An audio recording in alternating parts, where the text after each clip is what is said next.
Hello and welcome to another owning an allotment video. This is the first of a new series.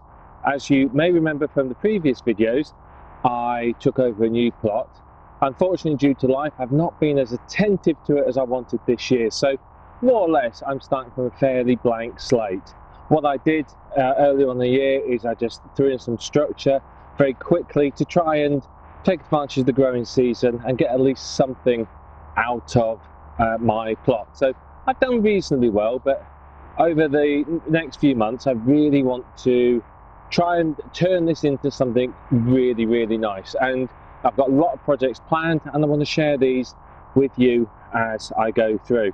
So today I'm going to give you a bit of a tour of the site, show you what I've got, what I'm doing, talk about some of the plans and give you some of the jobs that you can get on with at the moment, ready for next year. One of the main questions I get at this time of year is, well, what can I plant at my allotment? What can I do down here? You know, it's coming to winter. Obviously at this time of year, we're all used to everything dying back. There's not much else we can do.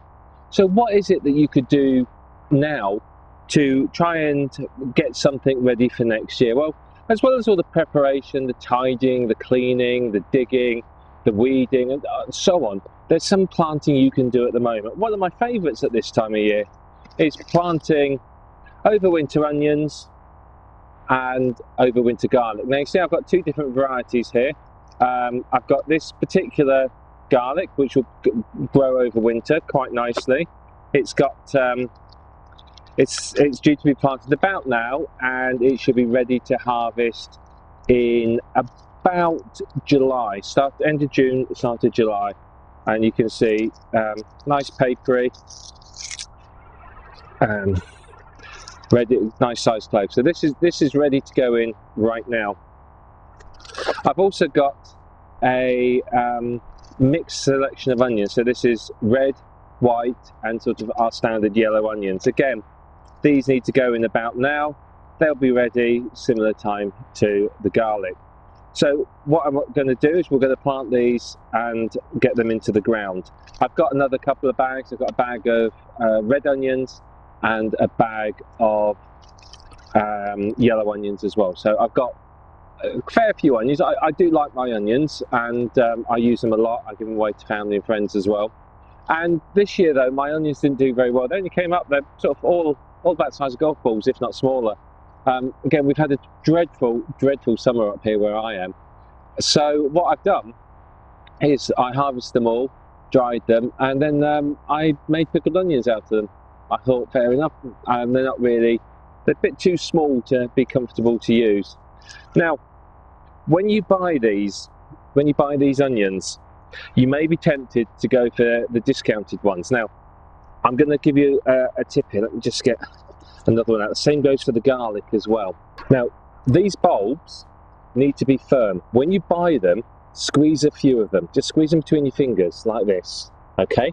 If they feel soft and squishy, like there's nothing in there, don't buy them, because they're not going to germinate.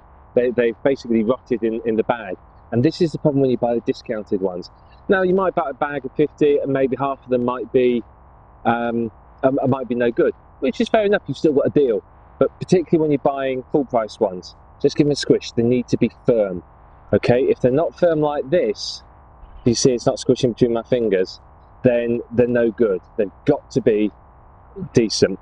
Now, when we plant these, again, this is you've got to notice there's two ends. You've got the root and the tip. This bit obviously always goes in the ground. It's easy to put them the wrong way around. You can see again on this white one, you've got the root and you've got the tip, and they go in that way round. Kids in particular will plant these the wrong way around. Kids love planting these. They're very helpful. They're very easy for kids to do, but they often will plant them the wrong way round. So just be aware of that, and be aware that that is a possibility. Okay, so just double check that they plant them the right way round. Otherwise, obviously, they're not going to germinate. Planting onions is very easy. What we do is we make a little hole and we pop the onion in. Now, tradition says that the tip of the onion should be just about visible above the soil. be aware that if your site is plagued by pigeons, the pigeons could well pull these out. Now, this tends to be the normal way of planting them, but if you've got pigeons on your site, then just cover them over or put some netting over this until they're established. The onions will pretty much look after themselves. Come about May, give them some feed, that'll help them out. But the main thing with onions, keep the weeds down. Onions and garlic do not like to compete with weeds. They're fairly slow growing. Obviously they're growing a single upright stem, so they're very, very easy for them to get crowded out by other weeds. So try to avoid weeds establishing themselves in the bed where you're planting your onions. Also, don't plant your overwinter onions where you planted your summer onions. Plant them somewhere different. You've got to rotate your crops. It stops pests and problems building up in the soil. So all you do is you just plant a number of you plant these all, give them a decent spacing, and then if the soil's dry, you just water them in and then leave them to it. Just keep coming back to check, make sure that they haven't been pulled out from the ground, make sure that they're okay, and just like I said, just carefully keep the weeds down. It's usually best just go over them by hand. I don't recommend trying to hoe, because usually you just can't get between the onions without damaging the onions themselves. So I tend to use something small like this little kid's fork, spade, or I just go through by hand and pull them out. The other thing I have to plant is shallots. I quite like shallots. They have a milder taste than onions. Same rules apply to those. Pop them in the ground, just leave them there. They'll do their own business and come up again next year. Again, the leaves die back, and that's when you harvest them. One bulb will typically produce half a dozen to 20 different new ones. So very, very nice and very easy to plant. So exactly the same when you're planting shallots as when you're planting onions. I've planted this entire bed up now with onions. Obviously, while I was planting it, I must have sounded like rain, because quite a lot of worms have come up to the surface whilst I've been planting it, which is quite unusual. So lots and lots of worms in the bed. Good sign it's healthy soil. This was made from manure and some compost. So I put manure in last autumn, left it for about 8 to 9 months, and then dug in some compost, topsoil, things like that, and it's come out to be quite a nice rich soil. So that's worked very, very well. If you're using, by the way, we'll talk about manure later on if you're going to use it, so I will get onto that too. So I'm just going to put these, there's 20 shallots. So I've got about 100 onions so far in here, spaced about sort of that far apart. That's sufficient for what I need. The garlic I'll put into another bed, but this is just me onions and shallots. So we'll keep an eye on these over winter and see how they're looking when they come up. Now, I've not watered these in, and the reason being the bed itself is quite damp. We've had a lot of rain recently, and although it's sunny at the moment, there is rain forecast to come in overnight, and there's a good couple of days worth of reasonably heavy rain on the way. So if I water these in, the chances are they're going to get waterlogged and they could well end up rotting. So I'm not going to water these in, I'm going to leave these as is. So let's just get these in, and then this bed is done. So hands up, who's got an embarrassing part of their allotment? Well, this is mine. This is the bit behind the shed and between the perimeter fence of the allotment. It's full of weeds. There's a branch from an elder that I cut down earlier in the year.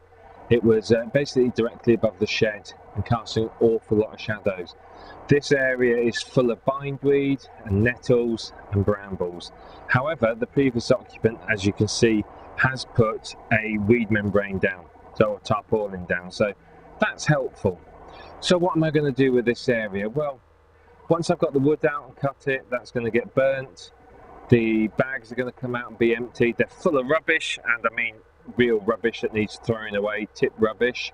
And I'm going to turn this into compost heaps and storage, simply because there's not much else I can do with it. It gets too much shade to realistically be useful for growing, and I feel it's too close to the perimeter fence to safely keep chickens without gathering attention from people passing by. So this can be compost and storage, and it's out of the way and somewhere where I'm not going to be able to see it, and it's not going to get in my way. So in all likelihood, and again, I don't like using weed killer, but in all likelihood, I'm going to go over this with weed killer in an attempt to try and get this under control and stop it from growing back next year. But it's going to be quite a major project. Exactly what I'm going to build the compost bins out of yet, I don't know. I'm still thinking about it. I've got a few ideas, but I haven't quite decided what I'm going to do yet.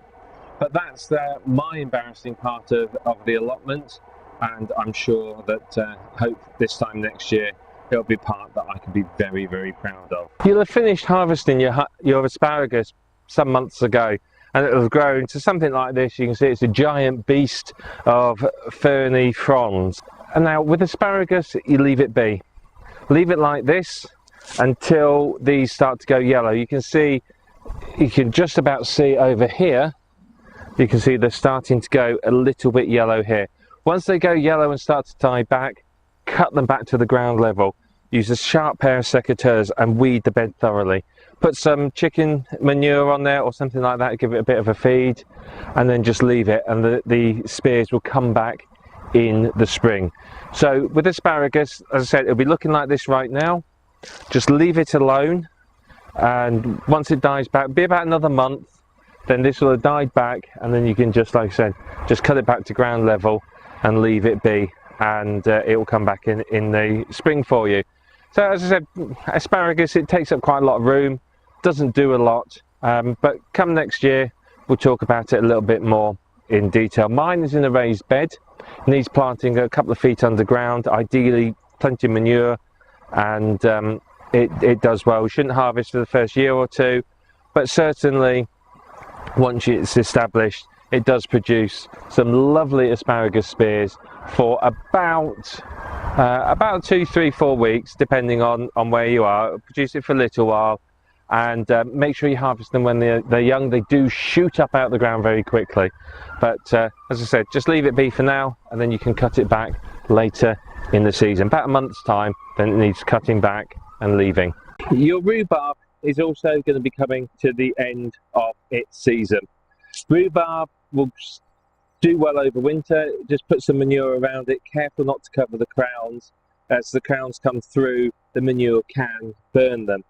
What you do with this now is, this is quite an established patch, but you will see things like this. These are stems that are dying back, and you can see they've gone all limp and horrible and yellow. So they're not particularly pleasant. So what we can do with these is just compost them. Take them, pull them up, put them on your compost pile and get rid of them. The reason you get rid of them is they're not doing any good on the rhubarb bed. All they're doing is they're going to rot, they're going to attract slugs and cause problems. So I just pull all these off and compost them. That's all you need to do.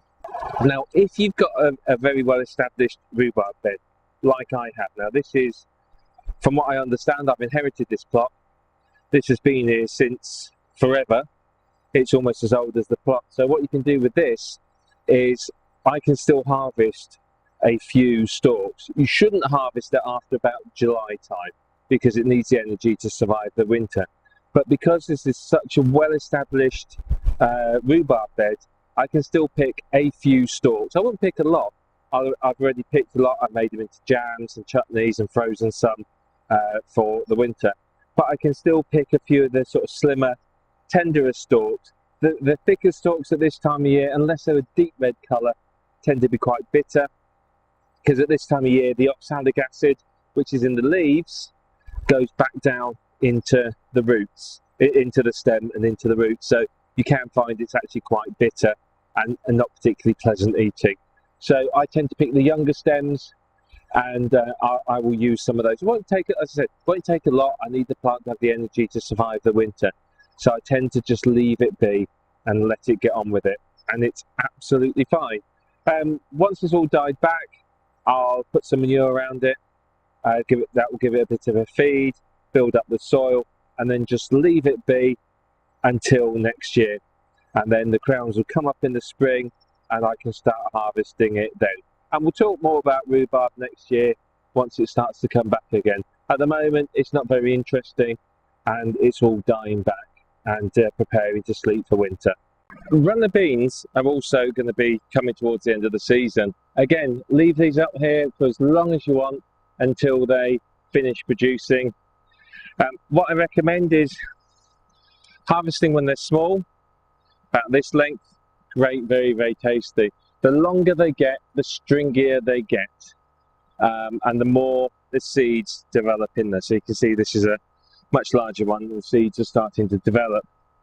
If I open this one, you can see the seeds aren't fully formed. Let's just get in. You can see the seeds aren't fully formed yet, but they're well on the way to it. So you try and pick them before these seeds are fully formed. So you try and pick these when they're just a little bit smaller, because they're sweeter. You can, of course, leave some of these on the vine, leave them on the plant until they're big enough and to plant out. So you keep them and then you dry them out and you plant them the following season. Saves you buying more of these. So great way of reducing your seed bill. Okay, so there's plenty on here, and you can see there's an awful lot at the moment. Now, what can I use these for? Obviously I can eat them, but judging from the amount that's currently on this on these bushes, I'm going to struggle to eat all of these before they've gone funny, because of course, because these aren't shop bought, they aren't treated with chemicals or whatever they do with them, these need eating within sort of 48 to maybe 72 hours of picking. So what can you do with them? Run the bean chutney, popular idea. Give them to people you know. Yeah, that works well as well. Or you can freeze them. Now, what you do to freeze them: wash them, top and tail them. So top and tail them, and then cut them into slices like you would if you were going to eat them. Then you need to blanch them in boiling water for a couple of minutes. Once they're blanched, take them out, plunge them into ice cold water and cool them immediately. This stops the cooking process. And what this will do is, this is designed to destroy and kill any bacteria. These have bacteria on them, and as soon as you freeze them, the bacteria will freeze, but the bacteria will reduce the quality of the food. Now, I know there's a big debate where people say, oh, you don't need to blanch them, and you do, but the recommendation is to blanch them to kill the bacteria. It just means that they will last long and they will survive in your freezer, and there won't be any deterioration in the quality of them. What you do need to be aware, and what I would recommend, is when you freeze these, freeze them in bags that are portion size. Don't freeze them in one big bag, because frankly that's just going to be awkward. You can freeze them individually on trays and then put them into bigger bags, and then be like those you buy in the shop. But what I do is I just fill a bag with a portion, freeze a bag, label it up with a date. Obviously I can see what's in it, and then put it in the freezer. And then all I need to do is take that bag out, put it in the pan, and there's my portion of runner beans. Very, very easy to do. And like I said, I would recommend harvesting them all. It's getting to the end of the season, so you can leave some on there to grow and mature so that you can save the seeds. But many of the other ones, just pick them. What you can't use, or you don't want to turn into chutney, just freeze them. And you've got them throughout the winter, and it's a lovely way to have your fresh runner beans all through the cold winter months. Now I'll take you on a little bit of tour of the site and show you some of what I've got here. Now this is a brassica bed. I planted this earlier in the year. It's got some netting over it to keep the butterflies off of it. I've taken the netting off to obviously show you what's in there. At the back there you can see there's black kale. Kale, it's not my favourite plant, I will admit, and unless you're a cabbage enthusiast, I'm not entirely sure of its use, but I actually quite like it if I wash it, shred it, put it in the oven with a bit of salt, and it comes out like Chinese crispy seaweed. So I quite like it like that. It's good, healthy, easy snack. So I've grown some this year just for a bit of a change. Down here we've got some red cabbages as well, and there's a normal cabbage, Savoy cabbage, hiding at the back there. Over here we've got giant cabbage. Now I ordered some giant cabbage seeds for a bit of fun just to see what they would do. Now, I didn't think they would grow into giants, but they have grown to a fair old size. So I've saved some seeds for next year because I thought, oh, let's see what they actually do, because like I said, I didn't know how they were going to perform. So this year they've done very well. So next year I'm actually going to really try it and plant them properly so they can grow into absolute monsters. So I'm quite excited about that. And just here you can see the heart of one of the giant cabbages. It's actually looking quite nice. Yeah, I'm reasonably impressed with that actually. It's come out quite nice. I might harvest one and see what it tastes like. But in the meantime, I'm going to leave it there for a little while and see what happens with it. Here we have a purple Brussels sprout, and you can just see, if we zoom in there, you can just see the starts of Brussels sprouts. I grew purple ones because I just thought, let's do something different and see what they come out like. So very, very interesting to do. They're starting to form up, so let's see what they're like when they're ready to harvest. So I'm quite excited about them. So we'll see what they do. The rest of the plot, as you can see, is a bit of a state. Weeds have really taken over, and you can see the shoots coming up from a cherry tree. Right in the middle here was a cherry tree, which was basically casting shade everywhere and generally being a nuisance. So I've actually cut it back down, and I'm going to get the roots out over winter. This is the start of my raised bed gardens. I'm a big fan of raised beds purely because I think they're a lot easier to manage. You've got very defined areas for planting, as you can see. I know what's in what bed, and for me it's a lot easier because I know exactly what's where. I can crop rotate, and when I put the paths down, you can see the weed membrane in between.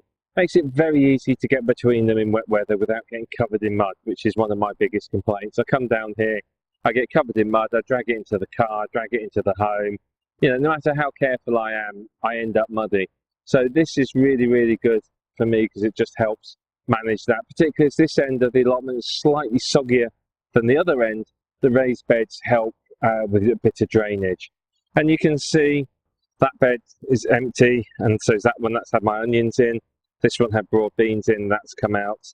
And this one has got some onions that I will pull up very, very shortly. These are double height ones. That's got some beetroot in at the moment. But the double height ones, if I put mix some sand in with the compost, they will make for a very, very good bed for carrots and parsnips, because you can grow nice and deep and straight. Because of course, when you're planting carrots and parsnips, as soon as they hit a stone in the ground, they fork. The advantage of this is the soil is sieved, lots of good drainage. They're not going to do that, so I should get some really nice straight fruit out of that. Now, the ones at the back there are made out of scaffolding boards. In fact, they were hard work, but these are made out of pallet collars. You can see they're hinged in the corner. All you do is you unfold them, put them in place, and then fill them with whatever it is you want to fill them with. It's very, very easy to do. So they'll have a life of sort of between 3 and 5 years, and then I can replace them with something more permanent, move everything around, or just put new pallet collars down. Really, really easy for me. So this is what I've gone for now. As it's getting towards the end of the growing season, one of my main tips for you is to cover your beds. Now you can see this bed here, it's quite weed free at the moment. Now I'm not going to plant in this bed over winter, but what I will do is I'll top dress it with manure, leave the manure there over winter, and then in the spring I can start planting in it. These will be covered as soon as I've top dressed them with manure with a high quality thick weed membrane, same one I use for the paths between. Now the reason being is this keeps down the weeds. One of the biggest complaints I hear from allotment owners is they spend their autumn digging their beds, getting them ready for next year, and then they come back in the spring and find they've got to dig them again because they're covered in weeds. It's going to happen. Weeds are going to grow. So you can top dress them with manure and leave them, but I like to cover them over as well, and that just helps to suppress any weeds that might come through, stop any of the weed seeds that are in the manure, which there will be unless it's well rotted, stop those from coming up, and then come springtime, the black plastic on the bed warms it up so that you can get a decent early planting in there. So, you know, the bed's warm and ready to go much quicker than it would be if you're planting directly into the soil. So obviously it's very helpful. And of course, one thing you could do if you really want is if you put a decent quality weed membrane down, so you can burn holes in it and then plant through direct into the soil, and that reduces your weeding even further. What I will recommend as well is if you don't want to use weed membrane, get black plastic bin bags and use those. Again, split them and then put them over the beds, weigh them down with rocks or something like that. Now, the advantage of raised beds again, and here is where once more they say, hey, they're really good. Raised beds are fantastic because what you can do is you can staple the weed membrane to the wood, and that just helps stop it from going anywhere. Like I said, I'm a big fan of raised beds and absolutely love them. So that's one of the reasons why I feel they're so good. So, you know, prepare your soil now for winter. Top dress it with manure. You can either leave it with just the manure on, or you can cover it. I find that if you cover it, it just helps the manure break down that little bit quicker. Now it's getting to the end of courgette season, and frankly, you're probably getting fed up of courgettes if you've grown them. Anyone who grows courgettes starts the season thinking, oh, I'll plant half a dozen or more seeds. Yeah, they won't all germinate. Invariably, they all germinate, and then what happens? You end up with hundreds and hundreds of courgettes. And by the middle of July, you, your friends, your family, strangers in the street are fed up of courgettes because they are absolutely everywhere. You typically pick them when they're about this size or smaller, about the size, slightly bigger than you get in the shop, I find. The ones in the shop I think are a bit too thin and narrow to do a lot of the interesting dishes with courgettes. Now I have written a recipe book for courgettes, so if you search on Amazon, cooking with courgettes and Jason Johns, you'll find it. Plenty of ideas in there on what to do with these things, including a very nice chocolate cake. But when you get them this size, you can use them as is. The skin may be a little bit tough, in which case just peel them. The inside will probably be fine. Now, the thing with courgettes, you leave them even a little bit, you know, they'll be like this. You'll think, oh, I'll leave it a little bit, it'll just grow a little bit bigger. You come back a couple of days later, and then suddenly you find one of these. Yeah, that's a bit of a difference, isn't it? See? They literally shoot up overnight and turn into these giant, almost marrows. They aren't quite marrows. Marrows and courgettes are different plants, but they can be treated like marrows. Once you get one this size, a lot of people will just go, no, can't do anything with it, and throw it away, which is a real waste. Because, yeah, it's substantial. There's a lot you can do with it. It's not going to be quite as good for like frying and some of the other things that you use a smaller courgette with, but this is great for baking, for that chocolate cake. It's great for making chutneys and things like that as well. So with these, what you will find when they're larger, again, the skin can be a bit tough, so you might need to peel them. Inside there'll be seeds. The seed, depending on how big it is, the seeds may be quite substantial. So you can just scoop out the bit with the seeds, but certainly the rest of it is very usable. So you can leave your courgette plants and let them continue producing till the end of the season. As soon as the first frost hits, they will die back, in which case you can uproot them and just put them into your compost. But until then, just allow them to be as productive as they want. Keep picking the courgettes when they're small, and it will keep producing fresh ones for you. Obviously, you will find some end up like this, but you can use them anyway, and they're perfectly edible still. So don't feel you've got to waste these. They're still good eating.